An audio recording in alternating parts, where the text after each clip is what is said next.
Então, olhando pessoas, muitas pessoas, cada um com sua história, com sua educação, origem, falar de unidade é algo muito difícil.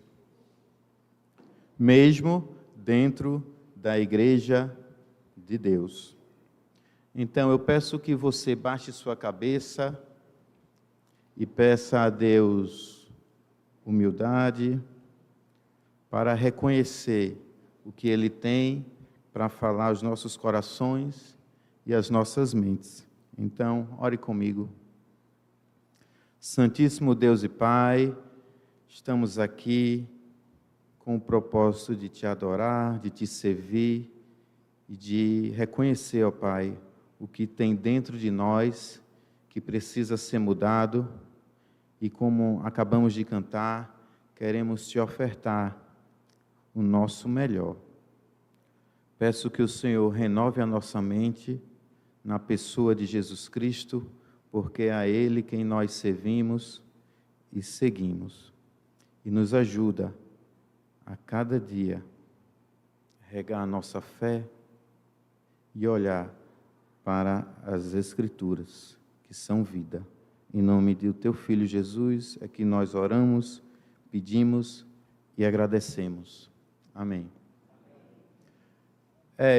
No mês de fevereiro, nós temos um tema central chamado Uma Igreja Saudável. Uma Igreja Saudável. E dentro desse tema, nós vamos falar, haverão pregações aqui com temas específicos. O primeiro, uma igreja saudável, é uma igreja que vive a unidade. No segundo domingo, vamos ver uma igreja saudável, é uma igreja que vive a comunhão. No terceiro, uma igreja saudável é uma igreja que vive o amor. Por isso que estamos aqui, né? Fomos resgatados por Deus. E por fim, uma igreja saudável é uma igreja que vive o perdão. Afinal, a igreja, ela é formada por pessoas. E muitas vezes, nem sempre, talvez o que eu penso, o que você pensa, ou como nós agimos, seja da vontade de Deus. E precisamos gerar perdão. E aí eu queria iniciar deixando uma pergunta para cada um de nós, uma pergunta provocadora, que diz o seguinte: somos uma igreja que vive a unidade? Somos essa igreja? Se sim, graças a Deus, louvado seja o nome de Deus. Se não, como ser uma igreja que vive a unidade que tanto Deus Ele quer? O que é unidade? Quando pensamos em unidade, devemos entender que só existe um exemplo, nenhum outro, somente o exemplo de Deus. Quando pensamos em unidade, Deus, Ele é a única referência, até porque unidade significa único, um só. Deus, Ele tem que ser o único exemplo, a única referência de unidade. É algo que não consegue se dividir. E talvez você esteja pensando, Marcel, então me explique. Deus é um, mas Jesus não é Deus. E o Espírito Santo também não é Deus. Você tem razão. O problema é que nós, seres humanos, somos limitados. A gente não consegue alcançar a divindade de Deus. Mas Deus, Ele é tão misericordioso, tão infinito no seu amor, que Ele quer que cada um de nós participemos do que Ele sente em si mesmo. Em Gênesis capítulo 1, no versículo 27, diz: criou Deus, pois, o homem, a sua imagem, a imagem de Deus o criou. Homem e mulher os criou. Uma igreja saudável, ela entende o propósito da sua criação. Nós sabemos por que fomos criados. Será que você sabe? Você entende porque você está aqui hoje? Porque Deus criou você? Um bem maior. As pessoas lá fora, elas não entendem. Sabe por quê? Enquanto estamos aqui, as pessoas estão lá na semana chamada pré-carnavalesca. Será que elas entendem porque Deus as criaram? E desde o princípio foi assim. Deus, ele sempre existiu. Deus, ele é único. Deus, ele nos criou com um propósito. Para sentirmos e desfrutarmos da vida eterna. Deus, ele sempre existiu. Ele quer que nós sintamos o que ele sente. E a eternidade com ele. Esse foi o propósito da nossa criação. Deus, ele é um Deus solidário. E se a gente pensar em Apocalipse, capítulo 2, versículo 10, no final ele diz o quê? Ser fiel até a morte, e dar-te-ei a coroa da vida. No fim de nossas vidas, o que Deus quer é colocar uma coroa na sua cabeça. Esse foi o propósito por qual fomos criados. João, peço que você abra, capítulo 17, foi a leitura de hoje. No versículo 3, ele diz o seguinte: e a vida eterna é esta, que te conheçam a ti, o único Deus verdadeiro, e a Jesus Cristo, a quem enviastes. Deus nos criou para a vida eterna.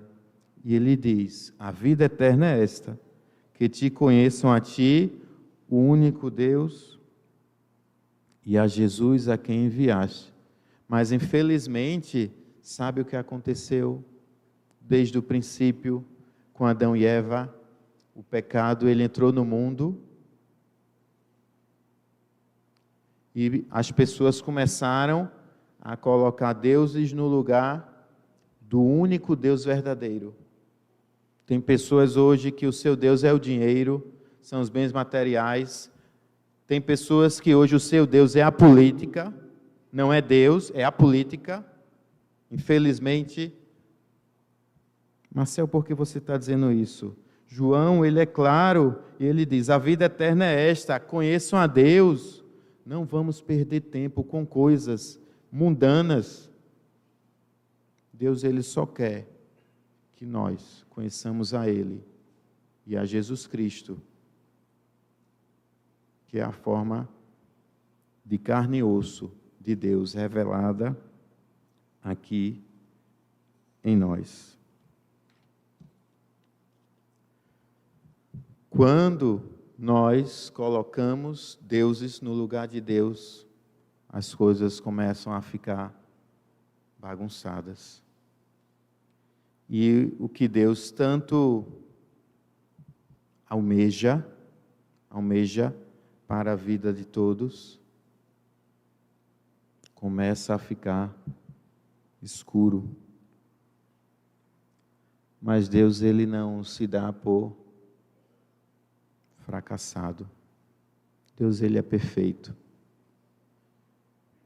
Mesmo através do pecado, Deus revelou Jesus Cristo e disse, mais uma vez, Deus criou tudo perfeito, o homem foi lá e manchou, e Deus vai e revela Jesus Cristo, que morre por nós para nos oferecer a vida eterna. Mais uma vez, Deus quer que nós tenhamos a vida eterna.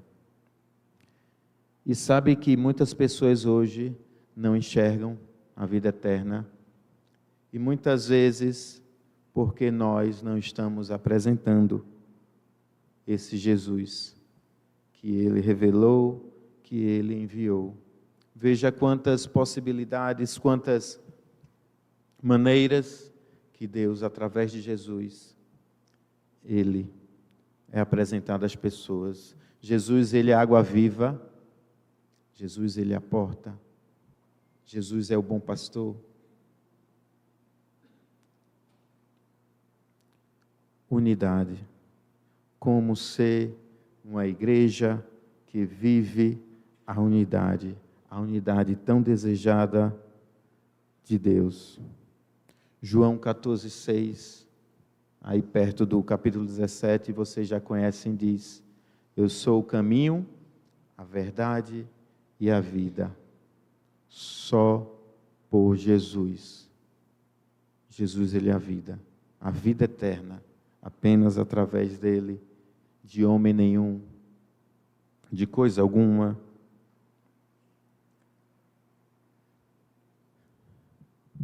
Semana que vem, sábado, sabemos que a avenida lá no centro vai estar lotada. É o sábado, como chamado Sábado do Galo. Quantas pessoas sem direção, quantas pessoas perdidas, sem Deus. E eu espero que você não esteja lá, mas infelizmente alguns cristãos comparecem. Não sei se você sabe, infelizmente. Pessoas sem Deus, pessoas que estão trocando o único Deus verdadeiro, a vida eterna, por uma alegria temporária. E quando passa o carnaval, os problemas, eles não aparecem não, eles só aumentam, né? Eles existem, mas as pessoas fingem que não existem. E eu tenho uma pergunta para cada um de nós: quem é você na multidão? Abra comigo em João capítulo 6, versículo 60. Eu não vou ler, mas eu vou contar. Jesus estava rodeado de multidões, e você conhece a história, e muitos estavam seguindo. Jesus disse: comam da minha carne e bebam do meu sangue. E sabe o que aconteceu? Muita gente não gostou do que Jesus disse e começou a ir embora. Mas sabe que Jesus, Ele é perfeito, porque Ele é Deus. E Ele olha para os discípulos e diz: vocês também querem ir? Jesus, Ele não tinha medo de ficar só, porque Jesus, Ele é completo. A diferença é que Ele quer que nós sintamos o que Ele sente em si mesmo. E aí Pedro olha para Jesus e diz: para quem iremos? Mais uma vez, Pedro, através de Deus, ele revela a vontade de Deus. Para quem iremos? Só tu tens as palavras da vida. Vida eterna. É o que Deus sonhou para todos nós. Quem é você na multidão? É aquele que vai com a multidão? Ou é aquele que tem certeza e que afirma veementemente que Jesus, Ele é o seu Senhor e Salvador? Jesus, Ele é a vida. E aí, voltando para a igreja, eu pergunto: quem é você aqui no corpo de Cristo? Todo domingo você vem, senta aqui. Quem é você no corpo de Cristo? Qual a sua identidade? E talvez o que eu vá falar agora choque algumas pessoas. Pensando numa igreja saudável, uma igreja que vive a unidade, tá? O ministério de casais não é a igreja. O ministério de jovens também não é a igreja. Muito menos o ministério dos adolescentes. Não é a igreja. A igreja somos todos nós. E parece soar um pouquinho estranho, mas sabe o que acontece? Muitas vezes ficamos em grupos e não nos relacionamos. A igreja que Jesus ele sonhou e projetou não é um grupo. A igreja que ele morreu através lá da cruz, derramou seu sangue, é uma coisa só. Abra em Efésios capítulo 4, por favor. Efésios capítulo 4.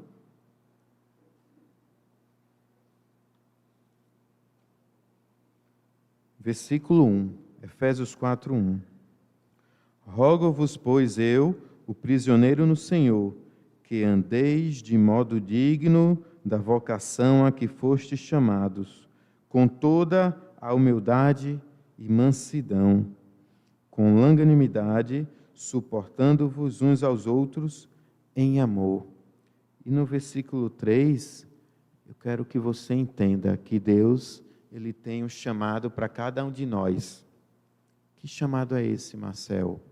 Uma igreja saudável, que vive a unidade, ela é chamada a preservar a unidade.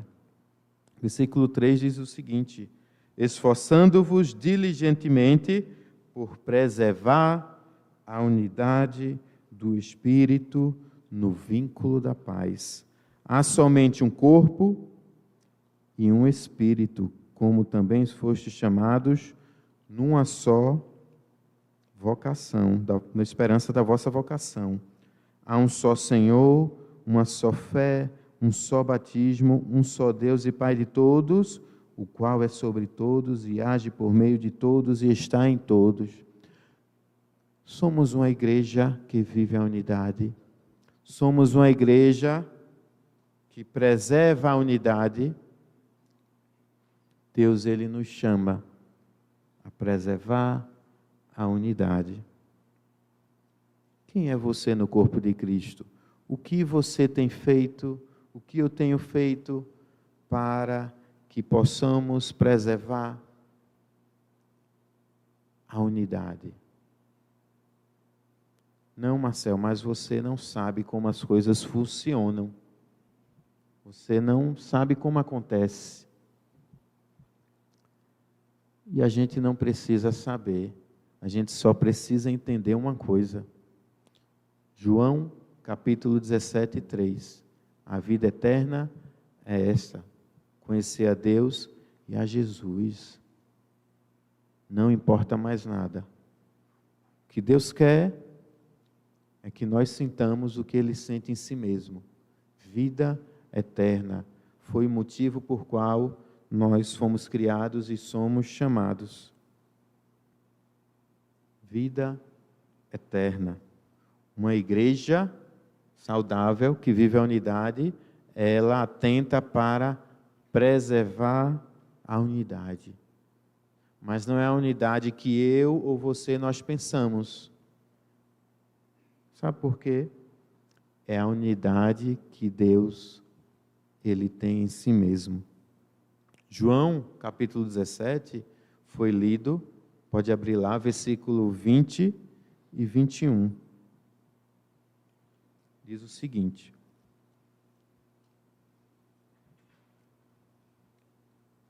Jesus, em um dos seus momentos de despedida, e eu fico imaginando, né? Deus queira que você viva muitos anos de vida em Cristo, para que quando Ele chamar, estejamos todos preparados. Mas nos seus últimos momentos, tá? Eu não sei o que você diria, quais seriam as suas últimas palavras, e para quem seriam, mas as de Jesus foram: não rogo somente por estes, mas também por aqueles que vierem a crer que tu me enviaste, a crer por intermédio da sua palavra. E no 21, a fim de que todos sejam um. Será que Deus surtou? Deus não está entendendo que nós somos diferentes? Não é isso. Não é isso. Deus sabe das nossas dificuldades, mas Deus nos chama. É uma vocação. Deus nos chama, porque Ele colocou em nós um espírito, e não só na pessoa de Jesus, mas também na pessoa do Espírito Santo, que habita em cada um de nós, e que Ele nos exorta a desenvolver os frutos do Espírito. Ele nos chama a viver a essa unidade. E Ele diz com isso: você não está só. Deus deixou os céus, se revelou na pessoa de Jesus Cristo. Hoje está dentro de cada um de nós. Nós não estamos só. O que é que falta? Como preservar a unidade da igreja? Como ser uma igreja saudável que preserva, que vive, é um estilo de vida que vive a unidade? São perguntas que nós precisamos fazer diariamente. São perguntas que precisamos, quando chegar em casa, sentar e refletir. Como muitos sabem, eu estou aqui desde os 9 anos de idade, né? Já se passaram, acho que, quase uns 35 anos, e eu já vi muita gente vir, muita gente ir embora. Sabe por quê? Porque não conheceram o Jesus que nós conhecemos, que eu conheço. Já vi muita gente que participava de todos os eventos da igreja, mas não participava do culto. Tem pessoas, hoje, na época de Jesus não era diferente, que comeram do pão e do peixe, que estão aqui porque as suas necessidades emocionais são supridas. Quando não forem mais, o que vai acontecer? E diferente do mundo, porque, como Jesus diz, que os discípulos não eram, ele não era, nós também não somos do mundo. Eu sou professor, tá, de ofício, e lá no mundo nós trabalhamos muito as habilidades socioemocionais. Tá? E eu trabalho com adolescentes de ensino médio, trabalho com ensino fundamental, então precisamos ter as habilidades socioemocionais para lidar com o nosso público. Na igreja isso não funciona.